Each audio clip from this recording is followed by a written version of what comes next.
미국의 유명한 여성 상무장관의 남편이 자살 소동을 벌인 적이 있었습니다. 그 부부는 아내가 상무장관이 되기 전에는 같은 대학의 교수로서 서로 끔찍히 사랑하며 즐겁고 행복하게 살았습니다. 그런데 아내가 출세를 해서 상무장관이 되어서 워싱턴 DC에서 항상 살다시피 하므로 일주일 내내 아내의 얼굴을 볼 수 없게 되었습니다. 남편은 그런 상황 속에서 그만 기쁨을 잃어버리고 결국은 자살을 기도하게 되었던 것입니다. 가정생활이 파탄에 이르자 여성 상무장관은 단호하게 장관직을 포기하고 가정을 택했습니다.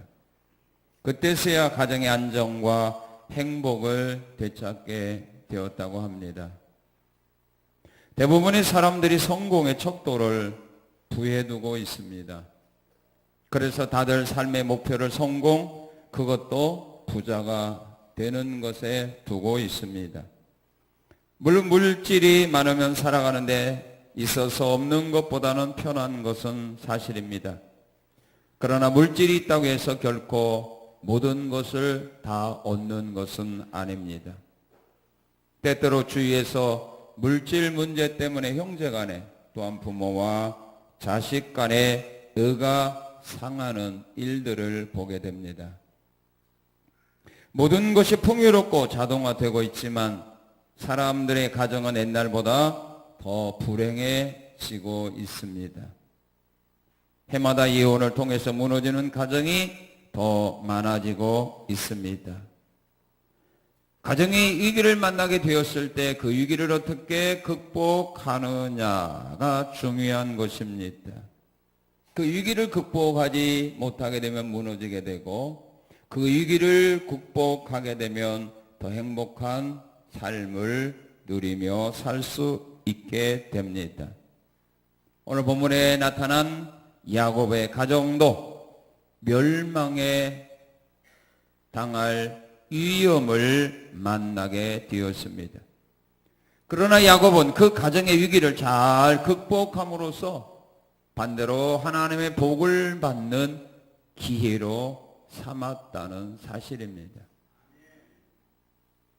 멸망받을 위기를 하나님의 은혜와 사랑과 복받는 기회로 삼은 것이 바로 야곱입니다. 우리 믿음의 사람들은 바로 이런 삶을 살아가야 하는 것입니다. 이런 삶을 살아가도록 하기 위해서 하나님 오늘 우리에게 이 말씀을 허락해 주신 겁니다. 야곱의 가정 어떻게다가 위기를 만나게 되었을까? 거기는 다 원인이 있는 겁니다. 우리의 가정에 만약 위기를 만났다면 그 위기를 만나게 된 원인이 있는 겁니다. 그 원인이 무엇인가를 우리가 알아야 해결할 수 있게 됩니다. 창세기 34장을 보게 되면 야곱의 가정이 위기를 만나게 된 상황을 자세하게 설명을 해주고 있고 35장에서는 그 위기를 극복하는 방법과 위기를 극복했을 때에 하나님이 그 가정에 주신 은혜와 복이 무엇인가를 우리에게 가르쳐주고 있습니다. 야곱의 가정이 어떻게 하다가 위기를 만나느냐. 그 원인은 창세기 34장 1절 2절을 보게 되면 딸 디나가 세겜성에 구경 나갔다가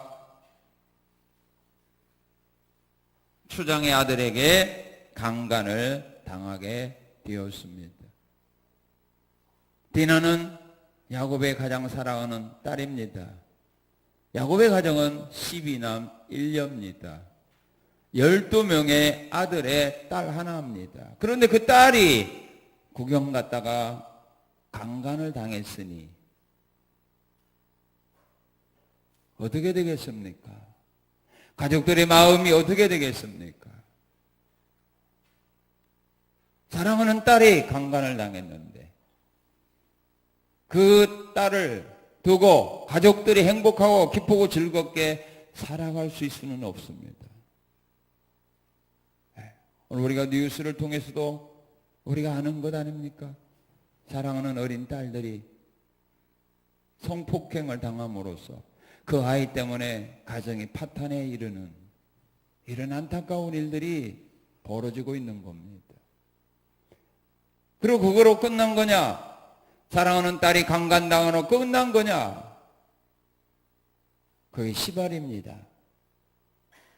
죄는 자라나게 되어 있습니다. 사람이 악을 품게 되면 더 큰 악을 범하게 되어 있습니다. 사랑하는 딸이 강간당하로 끝났다면, 그것으로 모든 것들을 무마시켰다면 야곱이 큰 위기를 만나지는 않았습니다.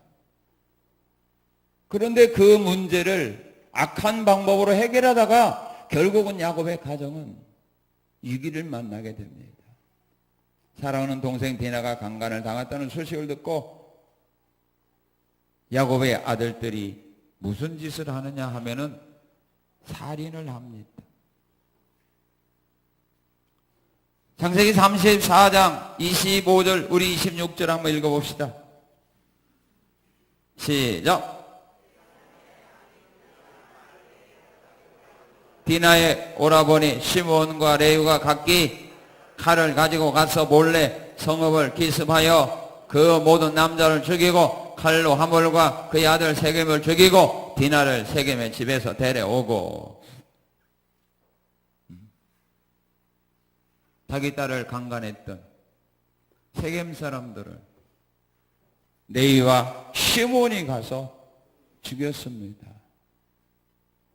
여러분, 사랑하는 자녀들이 살인자가 됐다면 그 가정 어떻게 될까요? 내 사랑하는 자녀들이 살인자가 됐어요. 그 가정 깨어지죠.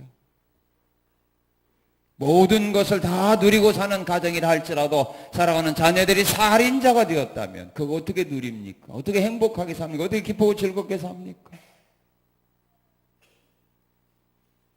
서로 책임 전가하겠죠. 당신이 자녀 교육 잘못시켜서 그랬다고. 그러면 또 그러겠지 않아요? 내가 뭘 잘못했다고. 나도 하는 데까지 했다고. 그러다 부부싸움 되겠죠. 부부싸움이 심하게 되면 결국은 헤어질 거 아닙니까? 자녀들이 살인자가 됩니다. 그걸로 끝났느냐? 살인하지 안 했던 또 다른 자녀들은 세겜에 있는 물질들을 노략질합니다. 우리 27절, 29절 한번 읽어봅시다. 야곱의 여러 아들이 그 시체에 있는 성읍으로 가서 노략하였으니 이는 그들이 누이를 더럽힌 까닭이라. 그들이 양과 소와 나귀와 그 성읍에 있는 것들과 들에 있는 것들, 그들의 모든 재물을 뭐 했어요? 빼앗았고. 자녀들이 도둑질합니다.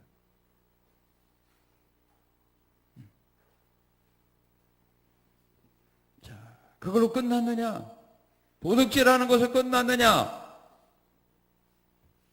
물질만 도둑질하는 거로 끝났으면 그래도 괜찮는데 어떤 일까지 했느냐? 29절 우리 다시 한번 읽겠습니다. 그들의 모든 재물을 빼앗으며 그들의 자녀와 그들의 아내들을 사로잡고 집 속에 물건을 다 노려간지라.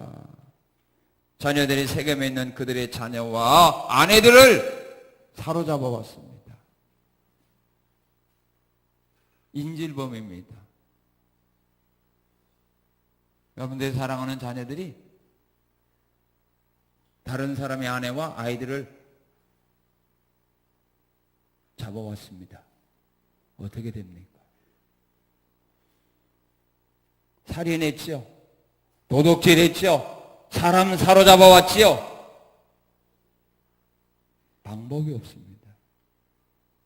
이런 일들을 행하게 되자 결국 야곱은 30절에서 그렇게 말하면 이제 우리는 멸망하게 되었다. 이제 우리는 멸망을 당할 수밖에 없는 위기를 만났다. 이 소식을 들은 가나안 사람들이 우리 그냥 놔두겠느냐?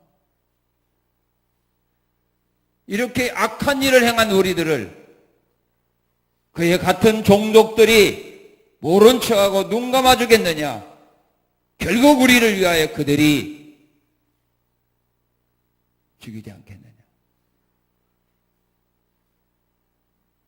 거기는 큰 나라고 민족이고 자기는 한 가족인데 어떻게 그들과 싸웁니까? 그래서 죽었지. 오늘 우리가 만난 위기가 있어도 이 야곱의 위기보다는 크지 않을 겁니다. 지금은 야곱의 가정은 이런 위기를 만난 겁니다. 헤어날 방법이 없습니다. 솟아날 구멍이 없습니다. 이 위기 때문에 이렇게 어려움과 낙심 속에 빠져 있을 때에 이 위기를 야곱은 35장에서 극복해냅니다. 사람의 생각으로 희망이 없을지라도 우리는 포기해서는 안 된다는 말입니다. 왜? 우리에게는 길이 있는 겁니다. 위기를 복으로 바꿀 수 있는 길이 있는 겁니다. 사람들은 우리를 죽이고 우리 가정을 무너뜨리려 한다 할지라도 하나님은 우리의 가정을 그 위기에서 건져내서 우리에게 은혜와 복을 주신다 이 말입니다. 우리는 그 하나님을 바라봐야 되지 나를 죽이기 위해서 무리를 지어 내게 쳐들어오는 이 가나안 족속을 생각하나 바라보면 안 된다는 말입니다.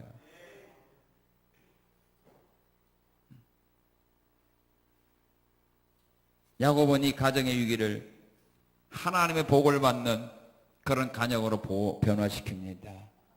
어떻게 변화시켰는가?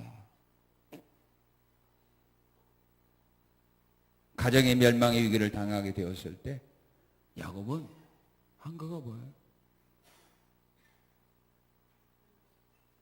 하나님의 말씀을 들었습니다.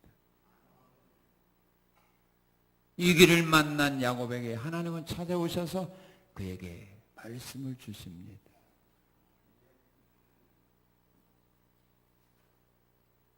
그 말씀을 듣고 그 말씀대로 행할 때 하나님의 역사는 일어나기 시작합니다. 여러분들이 안고 있는 크고 작은 여러 가지 문제들을 하나님은 해결해 주기 위해서 하나님이 여러분들에게 말씀을 주시는 겁니다. 여러분들이 은혜 받으라고 말씀을 주는 것이 아니라 그 말씀을 통하여 여러분들이 안고 있는 영육간의 모든 문제를 해결하라고 하나님은 우리에게 말씀을 주시는 겁니다. 하나님은 말씀을 주신 후에 우리의 문제를 해결해 주고 말씀을 주신 후에 우리에게 은혜와 복을 주는 거지. 말씀도 주지 않고 우리의 문제 해결해 준 일은 한 번도 없습니다. 그래서 우리는 하나님의 말씀을 들을 때에 믿음을 들어야 되고 마음의 문을 열고 들어야 되는 겁니다. 야곱은 이런 위기를 만났을 때 하나님이 찾아오셔서 하나님의 말씀을 주실 때 야곱은 그걸 마음으로 받아들였습니다. 자, 이런 위기를 만난 사람에게 하나님이 그 문제를 해결해 주기 위해서 하나님이 주시는 말씀이 어떤 말씀입니까? 이걸 알아야 됩니다. 위기 때문에 방황하고 두려워하고 좌절에 빠진 사람들에게 하나님이 그 위기를 극복하여 복으로 변화시켜 주기 위하여 하나님이 그들에게 찾아오셔서 주시는 말씀은 바로 이 말씀입니다. 무슨 말씀이냐? 우리 1절 한번 읽어봅시다. 시작.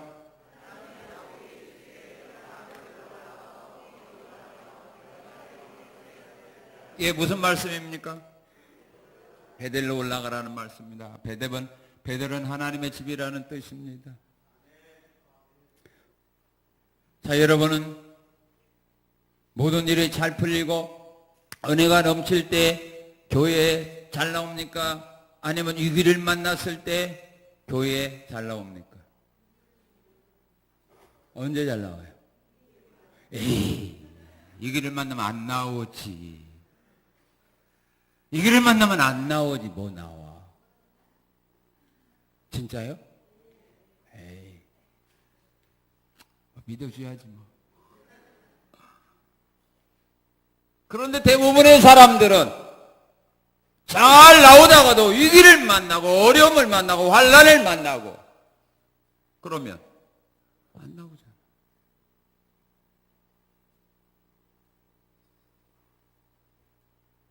나오잖아요. 하나님은 우리에게 은혜와 사랑과 복을 시편에 보면 어디를 통하여 주신다고 했습니까? 시온을 통해서 주셔요. 시온이 지금 어디입니까? 교회예요. 하나님이 교회를 통해서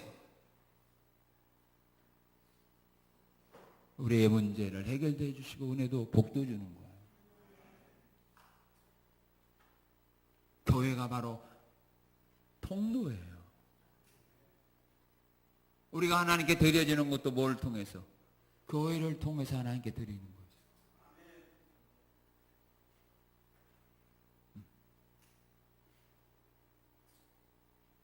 야곱은 원래 하나님께 약속했어요.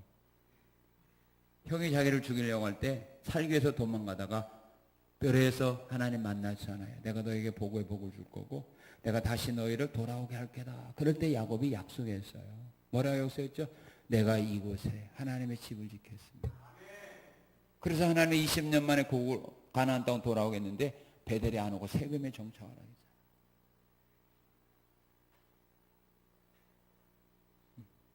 왔으면 하나님이 가나안 땅 다시 돌아오게 했으면 바로 베델에 와서 하나님 앞에 제단 쌓았을 거 아니에요. 근데 안 왔거든요. 오늘 마찬가지입니다. 사람들이 사회에서 출세하고 돈 벌고 부자 되면 교회 잘 나와야 안 나와요? 안 나오거든. 왜? 세상 일이 바빠서. 세상이 빠져서 안 나오거든요. 그럴 때 어려움을 주거든요. 왜요? 다시 나오라는 거예요. 베델로 올라가라는 거예요. 세겜에서 이런 어려운 일을 안 만났다면 하나님이 야곱에게 너 베델로 올라가라면 올라갔겠어? 안 올라가죠. 올라가지 않아요. 왜? 세겜이 좋은데. 왜 그 좋은 것을 포기하고 들판으로 갑니까? 사람이 없는 곳으로 왜 혼자 갑니까? 그런데 지금은 세겜에서 살 수 있는 형편이 아니에요. 있으면 죽어요. 그래서 베델로 가라는 말씀 순종하는 거예요.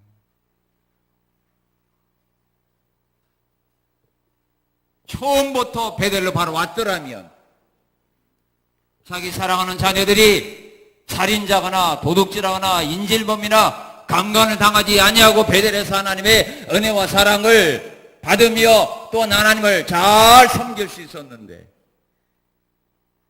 그걸 버렸기 때문에 이런 어려운 일을 만나요. 우리가 어려움을 극복하는 길이 뭐예요? 교회를 나가는 거예요. 더 열심으로 하나님 앞에 나가는 거예요. 자, 그럼 교회 가서 뭐냐? 자, 35절 다시 읽겠습니다. 시작. 1절 시작.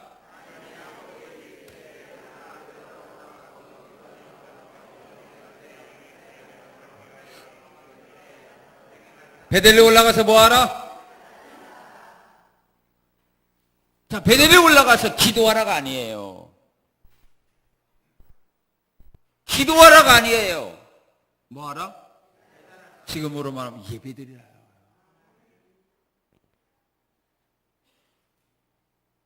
기도보다 우선이 뭐냐면 예배예요. 예배 안 드리고 기도만 하는 거요? 하나님 관심 없어요. 거기도 응답하기 어려워요. 여러분의 기도가 하나님 앞에 응답되기를 원하면 기도보다 먼저 우리는 하나님 앞에 예배하는 것을 중요하게 여겨야 된다 이 말입니다. 역대상 21장에 보면은 다윗이 범죄함으로 전염병으로 인하여 이스라엘 백성 7만 명이 죽었어요. 그것 때문에 다윗이 고려하고 하나님 앞에 내가 잘못된 왜 백성들이 어려움 당합니까? 차라리 나와 내 가정에 이런 재앙을 내리시고 백성들을 용서해달라고 그러고 기도하고 있었어요. 그럴 때 하나님 응답하지 않았어요. 그에게 하나님은 갓선지를 통하여 뭐라고 말합니까?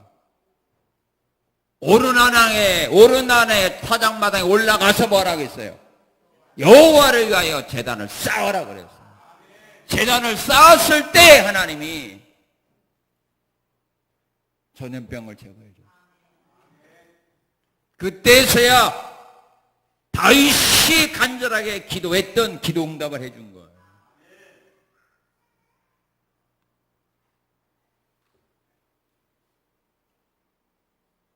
가정의 위기를 만난 야곱에게 그 위기를 풀어주기 위하여 하나님이 원한 것이 뭐냐? 베델로 올라가서 여호와를 위하여 기도하라가 아니라, 너를 위하여 기도하라가 아니라 제단 사람.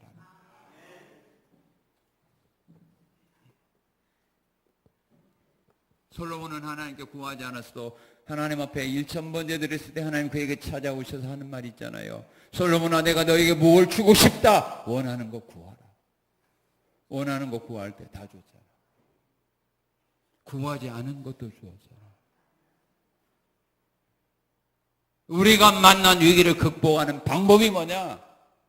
힘들고 어려워도 하나님 앞에 나와 예배에 충실하면 하나님은 그들이 만난 위기를 복으로 바꿔준다 이 말이에요. 그리고 가정의 위기를 만났을 때 하나님은 말씀을 주는, 어떤 말씀을 주느냐면 떡을 만들어 내게 가져오라는 말씀입니다. 사르밧 과부의 엘리야가 가서 말하죠. 떡 만들어 내게 가져오라. 이 말이 무슨 말입니까? 어려워도요 심을 건 심으라 이 말이에요. 어려울 때 심어야 돼요. 그게 진짜예요. 어려울 때 사랑해야 되고 어려울 때 충성해. 이 진짜예요. 그런데 대부분의 사람 어려울 때는 잠시 쉰다고 하죠. 내가 지금 어려우니까 좀 쉬었다고 문제 좀 해결은 그때 열심히 하죠. 이건 아니에요. 네, 심어야 열매 거두게 하는 거 아닙니까? 하나님은 심는 대로 거두게 하시는 하나님 아닙니까? 아니, 심는데 하나님은 어떻게 열매 거두게 합니까? 심어야 자라나서 30, 60, 100배의 열매를 맺도록 역사할 거 아닙니까? 아니, 심고 있는데 어떻게 하나님이 복을 줘요? 어려워도 내가 할 일을 찾아서 해야 된다는 말이에요. 그럴 때 그 한 일을 통하여 하나님은 넘치게 주는 겁니다. 하나님은 떡 한 조각을 심었을 때 하나님은 3년 6개월 동안 떡을 줬잖아요. 우리 하나님을 알아야 돼요. 그리고 하나님이 어려운 위기를 만난 사람에게 주시는 말씀인데 어떤 말씀이냐? 열왕기하 5장 4장에 보게 되면 빈 그릇을 빌려다가 기름을 부으라 이 말을 합니다. 다시 말하면 무슨 말입니까? 힘들고 어려워도 내가 할 일을 찾아서 하라 이 말이에요.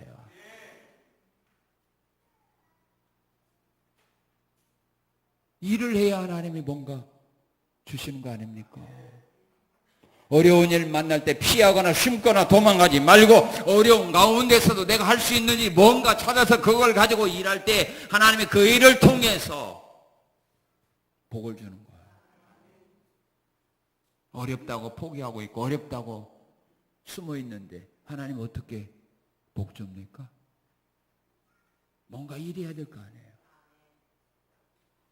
이스라엘 민족이 홍해 앞에서 두려움에 떨을 때 그리고 기도만 하고 있을 때 하나님은 그들에게 내린 명령이 뭡니까? 앞으로 나가게 하라고 했잖아요. 앞으로 나가게 하고 너는 지팡이든 손으로 가지고 바다를 가르쳐라. 그렇게 할 때 하나님이 역사한 거예요. 기도만 하고 가만히 있을 때 하나님은 역사하지 않았어요. 문제 앞에서 두려움에 떨고 그 앞에서 원망 불평하고 있을 때 하나님은 그들을 위하여 일하지 않았어요. 그들이 만난 위기를 극복하기 위하여 역사하지 않았다 이 말이에요. 일할 때, 손을 들 때,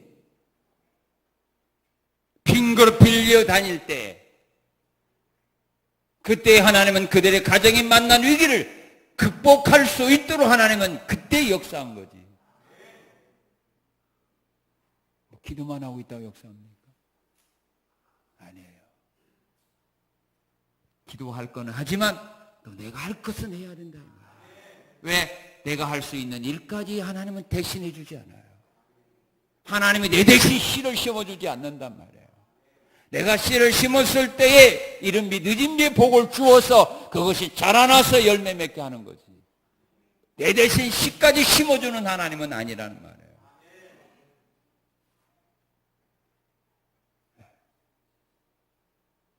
어려움을 만났을 때 하나님 그 문제를 해결할 수 있는 말씀을 주셔요. 그걸 들어야 돼요.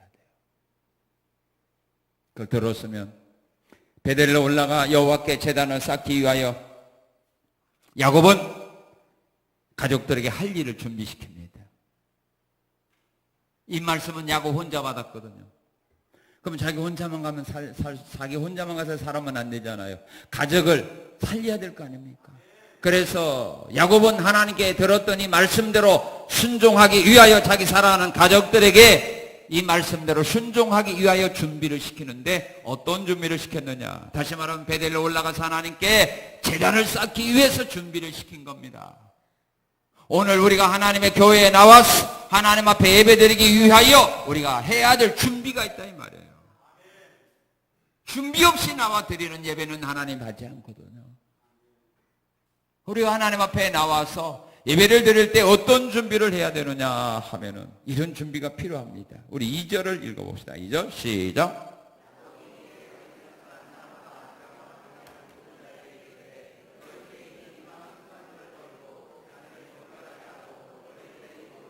예, 뭘 버리라고 합니까? 우상을 버리라고 합니다. 가족들이 가지고 있는 신상들을 버리게 합니다. 왜냐하면 창세기 31장 19절을 보게 되면 라헬이 집에서 나올 때요 친정 아버지가 섬기던 드라빔이라고 하는 우상을 숨겨 도둑질해 왔거든요. 그리고 세경성에 있는 사람들을 사로잡아 올 때 그들이 자기 집에서 섬겼던 그런 우상의 제물들이 있을 거 아닙니까? 그들이 물질들을 노래하게 올 때 그런 우상의 제물들도 있었을 거 아닙니까? 금우상이나 이런 거 있었을 거 아닙니까? 그런 것들 버리라는 거죠. 왜? 하나님 우상을 제일 싫어하잖아요.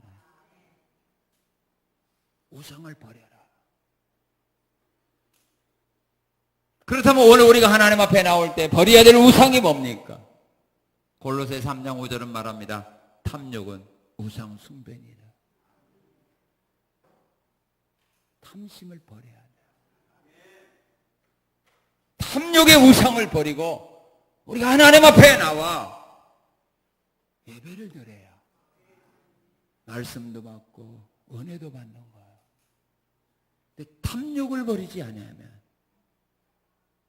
자기가 원하는 것 이외에는 안 받아들이거든요. 그리고 내게 필요하다고 하는 것은 다른 사람을 물리치고 그걸 내가 받겠다고, 내가 그 일을 하겠다고 욕심부리고 싸우고 다투게 되는 거예요. 그래서 탐욕을 버리고 주 앞에 나와야 돼요. 그래서 우리 예수님도 말씀하지 않았습니까?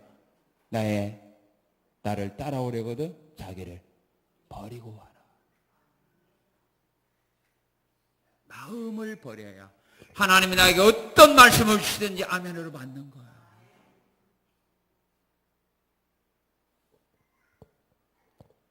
그 다음에 두 번째 뭘 준비시켰습니까? 자신을 뭐하라? 정결하게 하라. 왜? 이들은 살인자입니다. 도둑질한 사람입니다. 인질범입니다. 이런 죄악된 마음을 가지고 그대로 하나님 앞에 나가 예배드릴 수 없잖아요. 정결한 마음, 회개하는 마음을 가져라. 내가 한 주간 동안 세상에 살면서 범죄했던 것, 불의를 행했던 것들을 깨끗하게 회개하고 정결한 마음을 가지고 나와라. 왜? 마음이 청결한 자가 하나님을 볼 것이 오르자. 마음이 청결한 자는 복이 있나니 저희가 하나님을 볼 것이요. 마음이 청결한 마음을 갖고 나와라. 회개하는 마음을 가지고 나가야 된다고 말합니다. 자, 그리고 2절에 뭐라고 말합니까? 의복을 뭐하라? 바꿔 입어라. 의복을 바꿔 입어라. 거룩한 옷을 입어라. 옛사람을 벗어버리고 새사람을 입어라. 어둠의 일을 버리고 빛의 갑옷을 입고 나가자. 그런 마음 필요합니다. 야고보의 말을 들은 가족들, 아버지의 이 말을 어떻게 했어요? 들었어요? 안 들었어요? 들었습니다. 자, 순종하는데 어떻게 하는가? 3절, 4절에 보면 즉시 순종을 합니다. 왜 즉시 순종했을까요? 머뭇거리다는 죽어. 머뭇거리면 죽는 거 아닙니까? 자기들이 세겜 사람 죽였다는 소문 퍼지게 되면 주변 사람들이 가만히 있습니까? 망설일 수가 없습니다. 그러니까 사는 길은 이거다 라고 아버지가 말씀하니까 가족들이 즉시 순종을 했습니다. 그리고 4절을 보게 되면 말씀을 들은 사람들이 한마음이 되어서 순종을 합니다. 그 아버지의 말에 한 사람도 거역한 사람이 없어요. 왜? 불순종하면 거기 남아있으면 죽는데, 베들로 가야 살 수 있는 길이 있다고 하는데 누가 나 아버지 안 갑니다. 여기 있을래요? 누가 있어요? 그래서 모든 가족들이 한마음이 되어서 순종을 하고, 또한 3절, 4절에 보면 야곱이 말씀하신 대로 그들은 순종을 합니다. 우상들을 가지고 와라 하니까 다 가지고 옵니다. 그 다 돈인데 아깝잖아요. 그래도 그걸 가지고 있다가 죽느니 내가 사는 것이 낫잖아요. 그 사람이 돈 하지만요, 돈 때문에 내가 죽게 생겼으면 돈 버리라고 할 때 깨끗이 버려요. 지금 야곱의 가족이 그래요. 그리고 원망과 불평 없이 순종을 합니다. 만약에 원망과 불평이 있었다면 아버지가 다 내게 가져오라 했을 때 다 안 가져오고 얼마를 숨길 거 아닙니까? 그러면서 하면서도 입이 이렇게 나올 거 아니에요. 그런데 여기 보면은 오히려 귀고리까지도 들렸다고 그랬어요.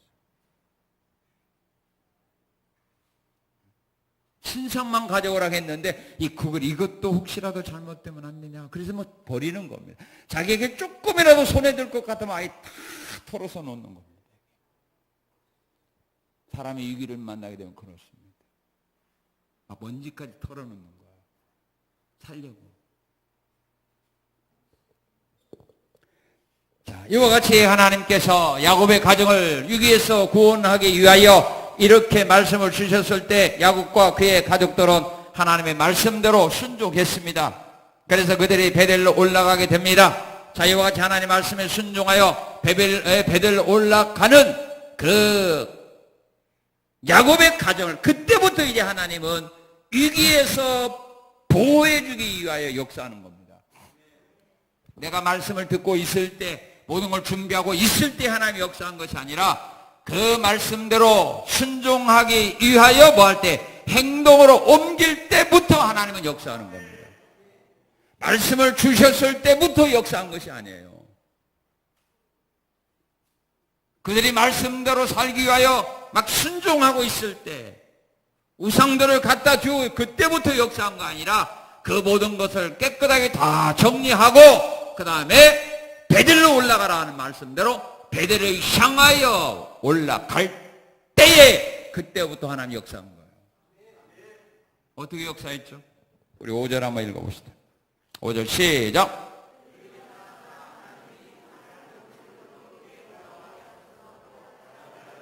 예, 베델로 올라가는 야곱의 가족들을 대적들이 어떻게 하지 못하겠어요? 추격하지 못하겠습니다. 만약에 추격하면 야곱의 가족은 베델까지 올라가기 전에 다 죽어요. 그러면 하나님의 말씀 지킬 수 없죠. 베델로 올라가라는 말씀을 못 지키죠.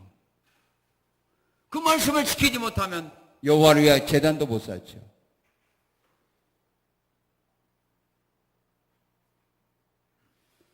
하나님의 역사는 말씀을 믿고 행동으로 옮기기 시작한 그때 그 말씀 이루기 위해 하나님이 역사하는 거 믿습니까?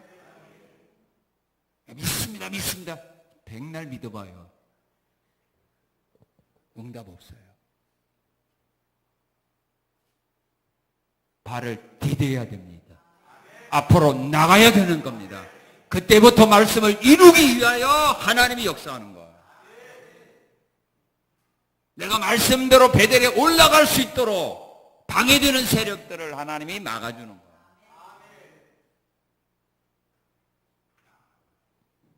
그리고 말씀에 순종한 베드로 올라간 야곱의 가정에 하나님 주신 복이 어떤 복이냐? 두 번째 7절 9절을 보게 되면 야곱이 베델에서 제단을 쌓을 때 하나님이 그 제사를 받아 주셨습니다. 믿습니까? 왜요? 네가 베델에 올라가서 제단을 쌓아라 했기 때문에 그 말씀대로 그가 제단을 쌓았을 때 하나님은 그 제사를 받아들인 겁니다. 아브라함이 모리아산에 가서 제단을 쌓아라 라고 했을 때 제단을 쌓을 때 하나님이 받아주신 것과 똑같습니다. 자, 그리고 세 번째 어떤 복을 줍니까? 우리 10절 읽어봅시다. 10절 시작.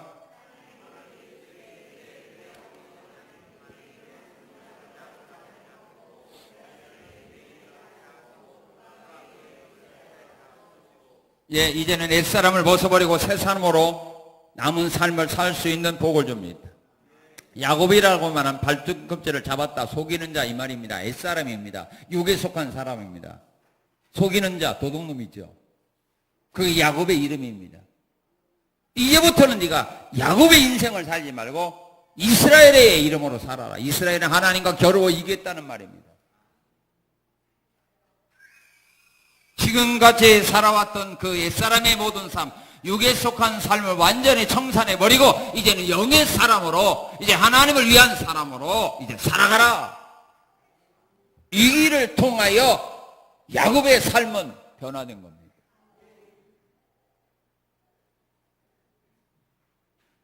그래서 사람들이 큰 어려움을 만나게 되면 그들의 사고방식이 달라지잖아요. 자기만 알고 살던 사람이 이웃을 아는 사람으로 변화되게 되고, 돈밖에 모르는 사람들이 돈보다 더 중요한 것이 건강이라고, 사람이라고, 이웃이라고, 이것을 누가 깨닫습니까? 이론 안 됩니다. 교육받았다고 안 됩니다. 자기가 삶 속에서 그것을 체험했을 때 사람이 이렇게 새로운 인생으로 바꿔져지는 겁니다. 우리가 만난 위기는 바로 그런 전환점이 되는 겁니다. 이제부터는 옛사람의 삶, 야곱의 삶을 청산하고 이제부터는 새 사람, 이스라엘의 삶으로 살아가라. 화가 복이 된 겁니다. 그리고 네 번째 어떤 복을 줍니까? 자, 11절 시작. 예, 생육하고 번성하라. 생육하고 번성하는 복입니다. 하나님은 아브라함에게 땅의 티끌처럼 내 자손이 많아지리라. 또한 하늘의 별처럼 내 자손들이 많아지리라. 그런 복을 약속했습니다. 생육하고 번성하는 복입니다. 자, 그 다음에 또 어떤 복인가? 11절 읽어봅시다. 시작.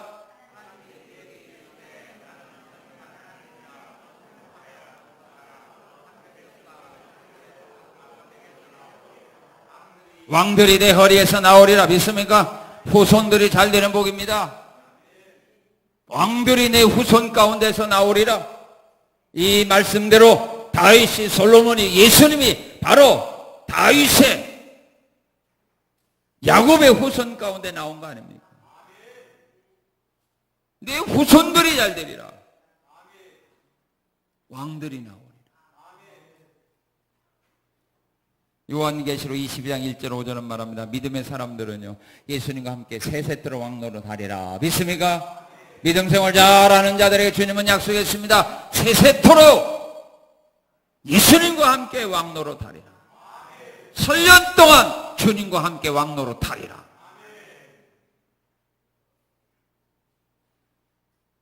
그리고 또 어떤 복을 약속합니까? 12절을 같이 읽겠습니다. 시작. 내가 아브라함과 이삭의 준 땅을 내게 주고 내가 내 후손에게도 그 땅을 주리라. 조상에게 준 땅을 내가 기업으로 누리게 되는 복입니다. 내가 기업으로 누린 그 복을 또한 내 자손들이 그 복을 이어가는 겁니다. 기업을 이어가는 복입니다. 대를 이어가는 복입니다. 조상은 잘 살았는데 나는 못 사는 것도 아니라, 나는 잘 살았는데 후손이 못 사는 것이 아니라, 조상의 기업을 내가 갖고 그 기업을 내가 누리고 살다가 또 내가 누리고 살던 내 기업을 또 내 후손이 이어받고. 우리 예수님 하나님 약속했죠. 부모의 신앙생활 잘하게 되면 그 은혜를 자손 1000대까지 누리게 하리라. 믿습니까? 야곱이 바로 이 복을 받았어요. 야곱이 만약 위기를 만나지 않았다면 이 복 어떻게 받아요? 이 복을 어떻게 받아요? 못 받죠. 그가 그냥 세금에 눌러 살았다면 이 복을 어떻게 받아요? 위기를 만나서 베델로 올라왔기 때문에 결국 하나님께서 준비한 이 복을 주셨다 이 말입니다. 오늘 우리들 이런 희망을 가지고 나가야 됩니다. 내가 위기를 만난 것은 하나님께서 바로 야곱에게 주셨던 이런 은혜와 복을 우리 가정에 주시기 위하여 우리에게 이런 위기를 주셨다. 이것을 극복하자. 믿음으로 극복하자. 베델에 올라가서 하나님 원하는 예배를 드리자. 어리고 힘들어도 하나님 원하는 씨앗을 심자. 어리고 힘들다고 포기하지 말고 내가 할 일을 찾아서 열심히 하자. 그러면 하나님이 역사하는 거 아닙니까?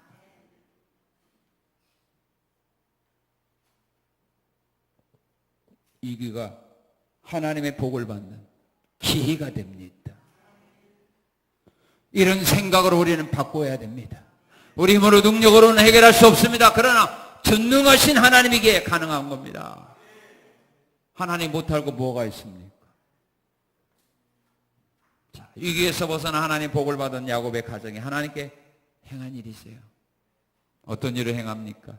14절에 보면 하나님 말씀 주신 그것에 돌기둥을 세웠어요. 기념비를 세웠습니다.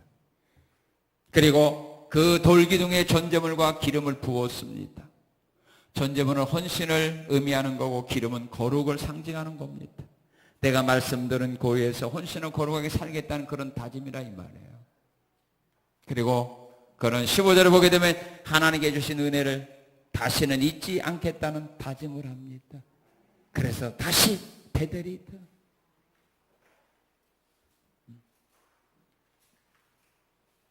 오늘 우리는 하나님이 주신 은혜와 사랑과 복을 잊어서는 안 된다. 항상 마음에 기억하면서 우리는 살아가야 됩니다.